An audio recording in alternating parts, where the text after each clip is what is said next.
Blackmagic just announced a handful of new products in the HyperDeck line, as well as a couple of new cameras. In this video, I'm going to talk about some of my favorite features of the new products, and I've also asked my YouTuber friends for their thoughts on the new lineup. There's some pretty impressive stuff. Wow, great announcement from Blackmagic today. This was a pretty interesting update. I think there's some really cool stuff here, and there's also some stuff that I'm really wondering about what they're doing. Hey Aaron, yeah, lots of new stuff from Blackmagic today. I actually really liked what I saw, though it was not what I actually wanted to see. Where I was really interested in was the studio cameras. So first of all, the new Blackmagic studio cameras. I am thrilled to see that the studio camera form factor is alive and well. Kind of thought this thing wasn't going to be refreshed, because the studio camera that's out now, and I even have one of these, is really, really old. And this new update to it looks fantastic. Obviously tied in perfectly with the ATEMs, meaning that if you are doing live production, it's pretty hard to say that there's any other camera you should get if you're building out a kit from scratch. What I also like is the tally light feature, that you can see which camera is on. On the 4K Pro, you have the possibility to have a comms device as well. The studio camera. This was really nice camera, and I was really looking forward to this camera. But the things that really killed it for me was the MFT mount and the lack of other adapters or even options for EF mounts. Not having any other options was a bit sad, but the servo zoom and focus demand was a really nice touch. I really want to see if that works on the Ursa models as well. That would be really exciting. And the studio converter as well. I'm really excited for that one, to have a single connection going from the studio to the camera. The most interesting announcements that I think they made today were probably their new studio cameras, and I kind of was left scratching my head a little bit with that. So I understand they're trying to introduce broadcast level functionality at an affordable price, but I think that their decision to go with Micro Four Thirds on the mount for those may be a little bit misplaced at this point in time. You know, there are very, very few electronically controlled focus and zoom lenses that are out there that are going to work well for a live environment. So to put so much effort in designing a camera that is locked into and tied into that environment is probably an interesting decision that I probably wouldn't have made myself. So now I have to admit that the lens, the Micro Four Thirds, might not be the best for you. However, I already own some of these lenses, so for me, it's not a big deal, and I really, really like it. There was a feature of this that caught my eye, which was the ability to run one Ethernet cable from a little box, the Blackmagic Studio Converter, into the camera, and it carries all of the data.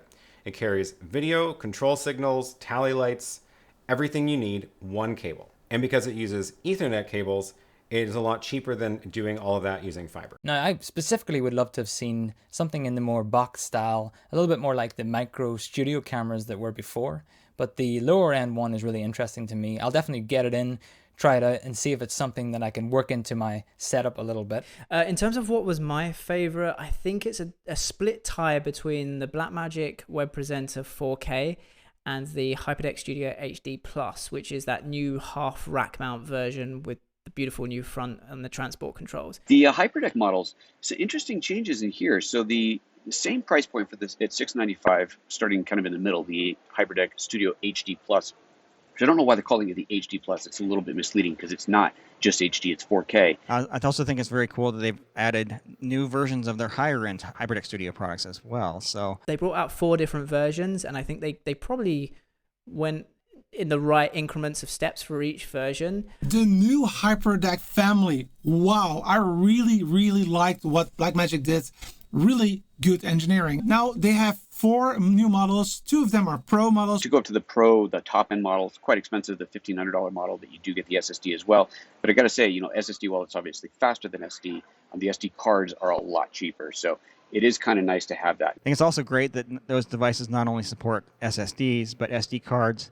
And then across the board, they're all supporting USB-C. So if you want to do long-form recording, you can pick up a 1 terabyte or 2 terabyte external USB-C SSD and plug that in and just record directly to that as well, instead of being limited to just the SD cards or full-size SSDs. I also like that the USB-C ports work as a webcam. It seems like they've added that feature to a lot of their products lately, which is actually really cool. It opens up a lot of possibilities. A huge upgrade to these HyperDecks is that they all support at least gigabit Ethernet now, and the top model supports 10 gig Ethernet. That means if you are copying files over Ethernet off of the drives, it's a lot faster now. So I have the HyperDeck Mini, the current ones, and those are limited to a 100 megabit Ethernet transfer speed. they're not really there to transfer files. They're really there just for moving settings around, but you can transfer files, and that's actually how I use them. I got a bank of 6 of them. When I'm done with the session, I will copy all those files over the network, over FTP to my computer. It's a lot easier than grabbing the SD cards out. But if this is now upgraded to gigabit, then, or even 10 gig, that would be really, really great. That would be a really big improvement. In particular, I think it's really cool that they're introducing a new recorder that's very similar to their previous HyperDeck Studio Mini, but at a new price point, just by removing the 4K functionality. So that new $495 price point for a professional quality recorder is pretty cool. That'll be interesting for people who are working more at the budget side of the market. So very interesting there. The Studio HD Mini, having that slightly cheaper solution for the HD recording and playback, is going to be really, really nice to have. Losing the fill and key out on that, though, was a bit sad to see that happen. However, there's a catch. The Mini HD does not support key and fill. And that is for me a problem because I also want to use it for stingers and lower thirds. I am a bit disappointed that the lowest model HyperDeck Studio Mini does not support dual SDI. That means you can't use it for graphics playback if you want to support proper transparency. I guess it does make sense because this does seem to be targeted to a recording and playback workflow for just regular video. And at that price, it does seem like it's still worth it. My favorite one is probably the Plus, which is a nice middle ground for all of them. It's being a bit bigger is a little bit annoying in terms of trying to fit things in racks, but overall a really nice product. I think I'm most excited about the HD Plus model. That's the half rack version with some 4K support. I'm particularly interested in it because it does have dual SDI output, which means you can use it for graphics with real transparency. But I actually also really like the idea that it has that little built-in speaker for monitoring audio. Obviously, that's not something you're going to use to check your levels, but it is enough to get an idea of, is there actually audio, and is it the right audio? But then there's this whole Blackmagic Web Presenter 4K for $700. Are you kidding me? 4K live streaming for $700 out of hardware? The only other hardware that I've used that does 4K live streaming like that is the Pearl 2 with the 4K upgrade, and that comes in at something like $7,000 or $8,000. This is like a tenth of the price. This is insane. The Web Presenter HD, which I currently have, is an awesome piece of hardware. I absolutely love it. But to go 4K for just a couple $100 more, to me, that's the big impressive thing out of the day. For some reason, I was not expecting to have a 4K version of the Web Presenter, but in hindsight, it does make perfect sense. Now the Web Presenter 4K. I am very excited about this one, and having the 4K upscale on the way in is huge. Being able to do a ATEM Mini Pro stream and upscale to 4K on the way out, super exciting. I was worried that if this did happen, you have to do 4K upscaling on the way in, but the fact that it does it in the box, super nice. The one that they announced that I think was the most interesting for me personally is the Web Presenter 4K. I like to shoot all my videos in 4K, and I stream in 4K pretty much exclusively now. And being able to do that with a dedicated piece of hardware instead of having to use OBS is pretty nifty.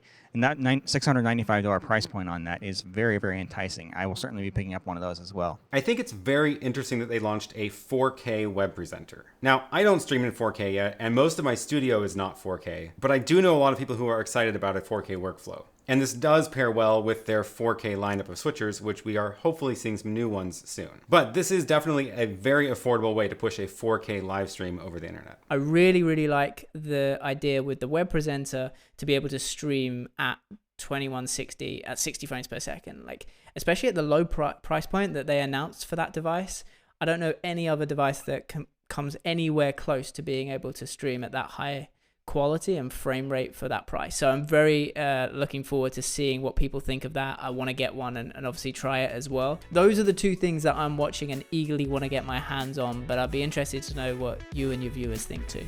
Yeah, I'm more interested in more updates on the ATEM models. Sort of that mid-range is something I am in the line of purchasing for. So this one wasn't hugely things that I'm interested in, but lots of really interesting updates for recording and playback on those HyperDecks and stuff. I actually was really looking forward to new ATEMs, like a new 1ME, 2ME. Overall, I'm pretty excited about this announcement, and I'm curious to play with these devices once they come out and see how they go. We'll see how much of this stuff I can get into the studio over the next couple months to do some videos on, but I'm sure Aaron's going to take care of me there since I'm leaving for a month. But yeah, thanks Aaron for having me on to get my thoughts on this, and I hope you guys enjoy this. And of course, as always, subscribe to Aaron's channel. But hey, maybe mine too. PhotoJoes. See you later. Bye-bye. If you want more information about this kind of stuff, you can join me over on my channel, Doug Johnson Productions, and hope to see you there. Well, let me know down in the comments what you're most excited about from this announcement and what you want to see next. Yeah, that happens. A new Blackmagic announcement. Thank you to all of my friends for joining me on the stream, and go subscribe to all their channels. The links are all down below. Thanks so much for watching, and I will see you in the next one.